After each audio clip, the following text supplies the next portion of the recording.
तुलसी का पौधा अपनी पवित्रता के लिए जाना जाता है। हिंदू धर्म में तुलसी के पौधे की पूजा की जाती है। इसे कल्याण सुख के तौर पर देखा जाता है, लेकिन पौराणिक महत्व से अगर हम देखा जाए तो ये एक औषधि भी है जिसका इस्तेमाल कई बीमारियों में किया जाता है। सर्दी खांसी से लेकर कई बड़ी और भयंकर बीमारियों में भी तुलसी एक कारगर औषधि के रूप में प्रयोग की जाती है। आज मैं तुलसी के बारे में कुछ जानकारी दूंगी जो कि आपके लिए शायद बहुत ही लाभदायक होगी। जैसा कि दोस्तों हम जानते हैं कि तुलसी का पौधा जो होता है 1 से 3 फीट ऊंचा होता है। इसकी पत्तियां बैंगनी आभा वाली हल्के रोए से ढकी होती हैं। पत्तियां 1 से 2 इंच लंबी, सुगंधित और अंडाकार या आयताकार भी हो सकती हैं। पुष्प मंजरी अति कोमल एवं 8 इंच लंबी और बहुरंगी छटाओं वाली होती है, जिस पर बैंगनी और गुलाबी आभा वाले बहुत छोटे हृदयाकार पुष्प चक्रों में लगते हैं। इसके बीच चपटे पीतवर्ण के काले छोटे चिन्हों से अंडाकार युक्त होते हैं। ये पौधा सामान्य रूप से 2-3 वर्षों तक हरा भरा रहता है। इसके बाद इसकी वृद्धावस्था आ जाती है। पत्ते कम और छोटे हो जाते हैं और शाखाएं सूखी दिखाई देती है। इस समय इसे हटाकर नया पौधा लगा लेना चाहिए। और ये इसका मतलब एक इंडिकेशन होता है कि जब पौधा जो होता है वो इसकी शाखाएं सूखने लगती हैं तो ये पौधा जो उसको वहां से हटा देना चाहिए और नया पौधा लगाने की आवश्यकता प्रतीत होती है। अब दोस्तों मैं आपको बताऊंगी कि तुलसी के पौधे की देखभाल कैसे करें। तुलसी के पौधे को ज़्यादा पानी की और ज़्यादा धूप की आवश्यकता नहीं होती है। ये कम धूप और पानी में भी जी जाता है। ये ऐसा पौधा है कि ये बिल्कुल इसको देखभाल की ज़्यादा ज़रूरत नहीं होती है।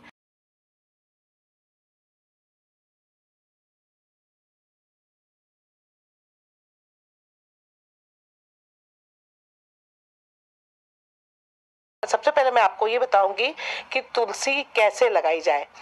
तो आप जो भी पॉट ले उसमें गहरा और चौड़ा होना चाहिए और उसमें नीचे बड़े छेद कर दीजिए। इसके बाद उसमें एक कागज रख दें, वो खाद वाली मिट्टी मिलाएं और जो ऊपर मतलब मिट्टी मिलाएं। इसमें खाद में मिट्टी में आपको नीम की खाद थोड़ी सी डालनी है, थोड़ी सी गोबर की खाद डालनी है और इस तरह से हम मिट्टी बनाएंगे और 3 पोर्शन रखेंगे।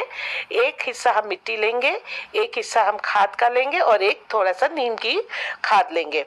इसके साथ आप उसमें तुलसी का पौधा लगाएं। जब पौधा थोड़े दिनों में पनप जाए तो आप हफ्ते में या 15 दिन में सम सॉल्ट का प्रयोग भी कर सकती हैं। और वो कैसे हमें पानी बनाना है कि 1 लीटर पानी में सिर्फ 1 चम्मच ये सॉल्ट लेकर पौधे की पत्ती और मिट्टी पे छिड़कें। इससे पौधा हरा भरा रहता है। इसके साथ ही साथ आप नीम के पानी का भी छिड़काव कर सकते हैं। इसके लिए आपको नीम के पानी को उबालना है। जब वो अच्छे से उबल जाए नीम की पत्तियां, तब फिर उसको ठंडा करके आप एक बोतल में भर लें और उसको जड़ों में आपको स्प्रे करना है। जब दोस्तों आप तुलसी का पेड़ लगा रहे हैं तो इस बात का ध्यान रखिए कि आपकी मिट्टी अगर गीली है तो उसको वैसे ही छोड़ दिए। सर्दियों में तो आपको 4-5 दिन में एक बार पानी डालना चाहिए। इसके अलावा बरसात में तो पानी बिल्कुल भी नहीं डाली है। बारिश के मौसम में क्योंकि नमी होती है तो मिट्टी तो गीली ही होती है और इसलिए पौधे में बहुत जल्दी सड़ने की संभावना रहती है। अगर आपके तुलसी के पौधे के ऊपर लकड़ियां निकल आई हैं, छोटी छोटी उसकी टहनियां आ गई हैं, तो 1 हफ्ते में आप उसको पत्तियों को तोड़ दें और उसको जो पतली डंडियां हैं उनको तोड़ दें। इसलिए करना चाहिए ताकि पौधा सिर्फ ऊपर से बढ़े बल्कि उसकी अन्य पत्तियों की तरफ से भी उसकी ग्रोथ हो। साइड की पत्तियों भी तोड़ दीजिएगा। इसका कारण यह है कि ऊपर की ग्रोथ को हमने थोड़ा सा रोक दिया तो पौधा अब अन्य जगहों से भी बढ़ने की कोशिश करेगा। अगर आपकी तुलसी में मंजरी आ गई है, दोस्तों मंजरी जो होती है वो उसमें छोटे छोटे तुलसी के बीज होते हैं, तो आप उनको तुरंत हटा दें। ऐसा नहीं करेंगे तो आपका पौधा जो होता है वो सूखने लगता है।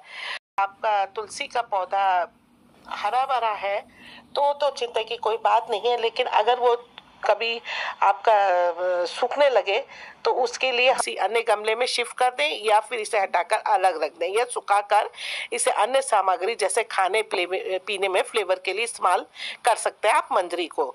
तुलसी का पौधा ऐसे में बहुत ही अच्छा इन्फेक्ट देगा। सूखी मंजरी हटाने से उसकी लाइफ और बढ़ जाती है।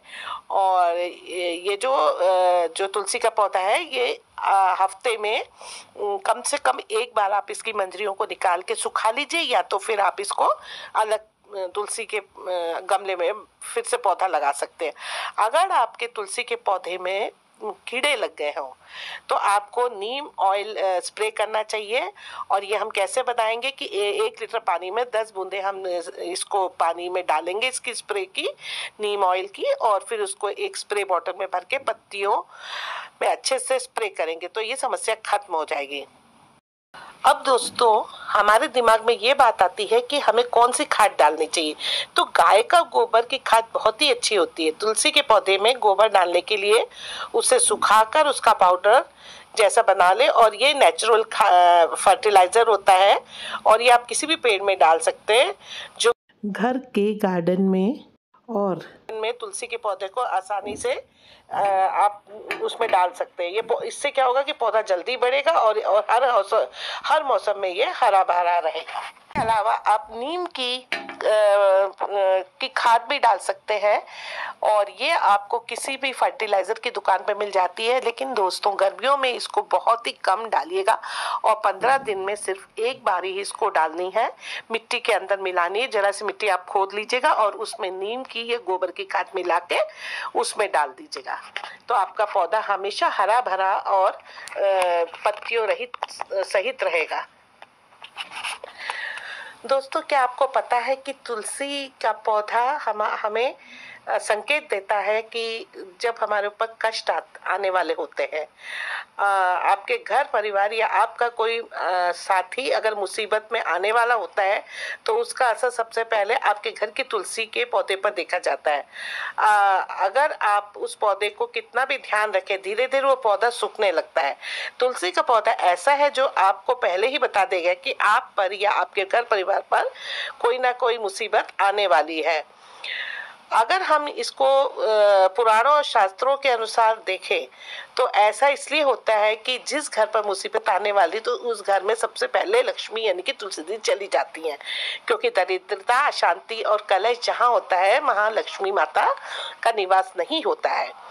और अगर ज्योतिष के हिसाब से माने तो ऐसा बुध के कारण होता है। बुध के प्रभाव हरे रंग पर होता है और बुध का प्रभाव जो सबसे ज्यादा पेड़ पौधों का, बुध को पेड़ पौधों का कारक माना जाता है और वो ऐसा ग्रह है जो अच्छे और बुरे प्रभाव जातक तक पहुंचाता है। अगर आपका बुध अच्छा है तो आपका पौधा तुलसी का फल फूलेगा और अगर कुछ बुध खराब होता है तो पौधा सूखने लग जाता है, ऐसा कहा जाता है। ऐसा भी कहा जाता है कि यह हमारा जो तुलसी का पौधा होता है ये हमारे लिए बहुत फायदेमंद होता है। प्रतिदिन अगर हम इसकी 4 पत्तियां खाली पेट ग्रहण करें तो इससे मधुमेह, रक्त विकार, वात पित्त आदि दोष दूर होते हैं। और अगर हम तुलसी जी के पास आसन लगाकर कुछ समय के लिए बैठते हैं तो श्वास व अस्थमा रोग में छुटकारा मिलता है। ये घर में तुलसी का पौधा एक वेद के समान होता है और ये वास्तु के दोषों को तो दूर करता ही है। इसके साथ साथ ये हमने देखा है कि तुलसी हमारे घर या भवन के समस्त दोषों को दूर करके हमारे जीवन को निरोग एवं सुखमय बनाने में सक्षम होती है। अब हम आपको कुछ ऐसे औषधि गुण बताएंगे तुलसी जी के कि जिससे कि आपको पता चलेगा कि कितना फायदेमंद होता है। लेकिन दोस्तों क्या आपको पता है कि तुलसी भी विभिन्न प्रकार की होती है। इसमें श्री कृष्ण तुलसी, लक्ष्मी तुलसी, राम तुलसी, भू तुलसी, नील तुलसी, श्वेत तुलसी, रक्त तुलसी, वन तुलसी, ज्ञान तुलसी जो होती है वो मेन होती है। सबके अलग अलग शरीर में नाक, कान, वायु, कफ, ज्वार, खांसी और दिल की बीमारियों पर प्रभाव डालती है। वास्तु दोष को दूर करने के लिए हमें क्या करना चाहिए? दक्षिण पूर्व में या वायव्य उत्तर पश्चिम के खाली स्थान पर हमें तुलसी जी लगाना चाहिए। यदि खाली जमीन ना हो तो गमलों में भी आप तुलसी का स्थान देखकर उनको इस डायरेक्शन में सम्मानित कर सकते हैं।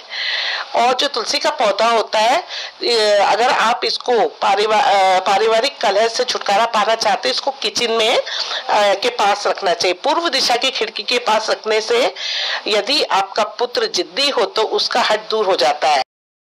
आपके घर में कन्या के विवाह में विलंब हो रहा है तो इसको अग्निकोण में तुलसी के पौधे को कन्या द्वारा नित्य जल करवाएं एवं एक प्रदक्षिणा करने से उनका विवाह जल्दी और अनुकूल स्थान पर होता है और सारी बाधाएं दूर हो जाती है। अगर दोस्तों व्यापार में, ये कारोबार में कोई परेशानी हो रही हो तो आप दक्षिण पश्चिम में तुलसी जी के गमले को रखिए और शुक्रवार के दिन सुबह सुबह कच्चा दूध अर्पण करके मीठी मिठाई का भोग लगाए और किसी सुहागिन स्त्री को मीठी वस्तु देने से आपकी व्यवसाय में पदोन्नति होती है या बढ़ोतरी होती है। नित्य पंचामृत बनाकर यदि घर की महिला शालिग्राम का अभिषेक करती है तो घर में वास्तु दोष भी दूर होता है। अब दोस्तों मैं आपको तुलसी के कुछ फायदे बताऊंगी। तुलसी जो होती है इसके अनगिनत फायदे, और ये आयुर्वेद में इसे हम संजीवनी बूटी के नाम से जानते हैं। ये शरीर, एक तो हमारी शरीर के रोगों से लड़ने की क्षमता देती है, हमारी याददाश्त को बढ़ाती है और इसके साथ ही साथ कई बीमारियों से भी इससे बचाव होता है। तो सबसे पहले तुलसी हमारे तनाव और चिंता को दूर करती है और इसमें क्या होता है, एंटी डिप्रेसेंट और एंटी एंजाइटी जो क्षमताओं का असर कई एंटी डिप्रेसेटिव दवाइयों की तरह होता है। आयुर्वेदिक विशेषज्ञों के अनुसार रोजाना तुलसी की पत्तियों का सेवन करने से आप स्ट्रेस और डिप्रेशन की समस्या से निजात पा सकते हैं। हमें क्या करना चाहिए, रोज सुबह और शाम 5-6 तुलसी की पत्तियां चबाना नहीं चाहिए दोस्तों, या तो इसको चाय में उबाल कर पीजिए या फिर आप इसको ऐसे गटक लीजिए और ऊपर से पानी डाल के पी सकते हैं। खांसी और सर्दी में भी एक बहुत ही फायदेमंद होती है। तुलसी और अदरक से तैयार काढ़ा कफ का पतला करता है और बंद नाक की समस्या को खोलता है। पुरानी से पुरानी खांसी भी इससे ठीक हो जाती है। इसमें हमें क्या करना है कि हमें 1 कप में थोड़ा सा अदरक और तुलसी की कुछ पत्तियां उबालें और तुलसी का काढ़ा बना ले। थोड़ा ठंडा हो जाने के बाद इसमें शहद मिलाकर दिन में 2 बार सेवन करें तो इस काढ़े से हमें लाभ मिलता है। और इसके साथ ही साथ कंजक्टिवाइटिस जो आंखों की बीमारी होती है उसमें भी ये फायदा करती है। इसमें हमें क्या करना है कि आंखों के आसपास क्या हो जाता है कि आंखों से कीचड़ निकलता है, आंखें लाल हो जाती है और पानी निकलता है। और एंटीवायरल होने के कारण तुलसी में क्या होता है कि एक औषधि गुण है, तो इससे आंखों को हमें धोना चाहिए। और इसके लिए कैसा करना चाहिए कि एक आप मुट्ठी भर के तुलसियां को 10 मिनट के लिए पानी में उबाल लें और उसके बाद इस पानी जब कुनकुना हो जाए तो इस पानी में रुई को भिगो दें और उसके बाद में उससे आंखों को धीरे धीरे सिकाई करें और थोड़ी देर आंखों पे इसको लगा के रखें। और आप ये जो प्रक्रिया दिन में 4-5 बार कर सकते हैं। डायबिटीज के लिए भी ये बहुत ही उपयोगी सिद्ध होती है। अगर हम तुलसी की पत्तियां 8-10 पत्तियां डेली मतलब आप उसको पीस लीजिए या उसको छोटी छोटी गोली बनाकर खाएं या 1 से 2 बूंद तुलसी अर्क, दोस्तों तुलसी का जूस भी आता है, 1 गिलास पानी में मिलाकर दिन में 2 बार सेवन करने से भी डायबिटीज में फायदा होता है और ये डायबिटीज को कंट्रोल रखती है। और ये बात जो होती है इससे क्या होता है कि डायबिटीज होने वाली समस्या जैसे कि खून में इंसुलिन की मात्रा बढ़ना, वजन बढ़ना, हाइपरटेंशन आदि की कमी जो आती है, अगर आप इसका नियमित रूप से सेवन करेंगे तो इससे मधुमेह से बचाव हो सकता है। बुखार में भी बहुत ज्यादा फायदेमंद होती है। मान लीजिए आपको फीवर आ रहा है और अगर हल्का बुखार हो, कोई इनकी तुलसी की पत्ती का जूस निकाल उसको पिलाने चाहिए। और दूसरी बात आपको क्या करनी चाहिए कि अगर आपको बुखार तेज हो रहा है, तुलसी को पीसकर इसे शहद के साथ खाना चाहिए। और साथ ही साथ सिर दर्द में भी ये बहुत ही फायदेमंद होती है। 5-6 तुलसियां आप चाय में डाल के और ये चाय को पीजिए तो आपको बहुत फायदा होगा। अगर आपका बीपी लो है तो आप क्या करें, 1 से 2 बूंद तुलसी का जो अर्क आता है उसे सुबह और शाम पानी में मिलाकर पीजिए। एंटीबायोटिक होने के कारण ये हमारी त्वचा संबंधी रोगों के लिए भी बहुत अच्छी होती है, जैसे खुजली हो रही है आपको और एंटीबैक्टीरियल होती है तो ये उसमें फायदा करता है। दाद हो गया, आपको मुहासे हो गए तो उसमें भी आपको ये बहुत फायदेमंद होती है। दाद होने पे आपको क्या करना है कि तुलसी की पत्तियां लेनी है, नींबू का रस में आपको पीस लेना है और इसको दाद या कुष्ठ रोग जिसे कहते हैं उसमें लगाना है। और अगर आपको मुहासे हो गए हैं तो आप तुलसी की पत्तियों को पीस लीजिए गुलाब जल में और मुल्तानी मिट्टी मिलाकर पेस्ट बना लें और इसे नहाने से पहले चेहरे पर लगाएं। इससे बेहतरीन परिणाम देखने को मिलेंगे। दोस्तों, तुलसी में इतने गुण है कि इसके जितने भी गुणों को गिना जाए बहुत कम है। हमारी मेमोरी पावर को बढ़ाती है, इम्यूनिटी क्षमता को बढ़ाती है, मुंह की जो दुर्गंध होता है उसको दूर करती है, आंखों की रोशनी को बढ़ाती है। अगर सांप आपको काट ले तो उसमें भी ये उपयोगी होती है। लेकिन दोस्तों, हमें ये बात बिल्कुल ध्यान रखनी चाहिए कि तुलसी के फायदे तो अनगिनत है, लेकिन इसमें अगर हम इसे ज्यादा से ज्यादा सेवन करते हैं तो इसमें कुछ हमारे नुकसान भी हो सकते हैं, साइड इफेक्ट्स होते हैं। सीमित मात्रा में ही सेवन करना चाहिए क्योंकि इसकी तासीर गर्म होती है। तुलसी जो होती है जिस घर में होती है उस घर में सुख शांति, धन समृद्धि और लक्ष्मी माता की तो सदैव कृपा ही बनी रहती है। तो दोस्तों, आज का वीडियो मेरा आपको पसंद आया होगा और अगर आए तो आप इसे ज़रूर लाइक कीजिएगा, शेयर कीजिएगा। इस वीडियो में मैंने जो भी जानकारी दी है वो मुझे कहीं से मिली थी तो मैंने आपके साथ शेयर की और हम फिर जल्दी ही इसी तरह के नए वीडियो के साथ मिलते हैं। Stay safe and stay at home. Good bye.